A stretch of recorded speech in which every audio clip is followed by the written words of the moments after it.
This men carry. And if you want to transit, you must discern the graces that are in your territory. Don't be among the foolish generation that despise the fathers, dishonor them and laugh at them because we think we have revelation. In the day of trouble, we will discern our weaknesses because what they carry, we will never inherit. I was studying this book, and suddenly God said he wanted to show me where scepters of authority dwell. I now realize, oh, the rules they give us on earth is a joke. When you go to where men like Moses walked, there's no forgiveness. And so even you know you cannot fornicate, you will die. If you like, come and recite the whole doctrine of forgiveness. If God brings you to the mountain where Moses was empowered, you know you can't violate his glory. It's not something you teach, you know. If you go there, you will come to this realm and things will bow to you. It's not because you are smart. Suddenly people will look at you and they will honor you. Those who don't understand will wonder, why are they honoring you? It's the glory of the realm you came from. But that glory came with laws.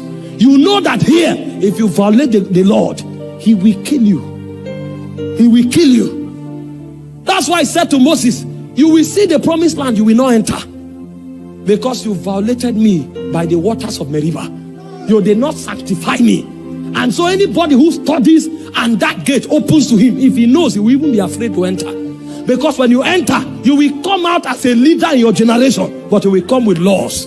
This is why men of God are not everywhere. It's not because we don't enjoy fun, but there are mistakes we can't make.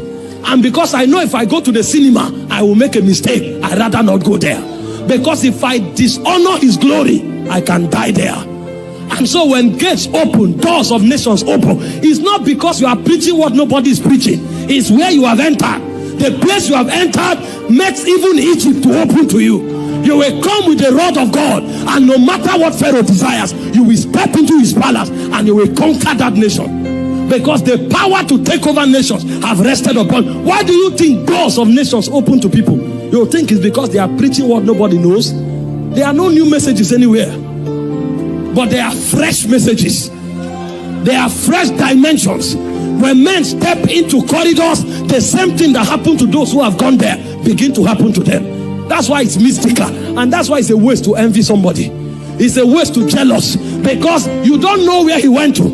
If you do what he's doing, you will die. There is a power and a scepter that came with him because of where he journeyed to. When we open the scripture, we are entering the journeys of Elohim, because there are realms in light that we must travel to. Only through the gateway of scripture do we get there.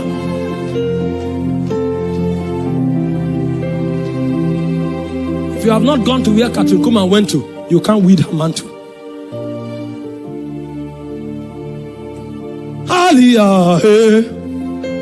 Aye, aye, aye, aye.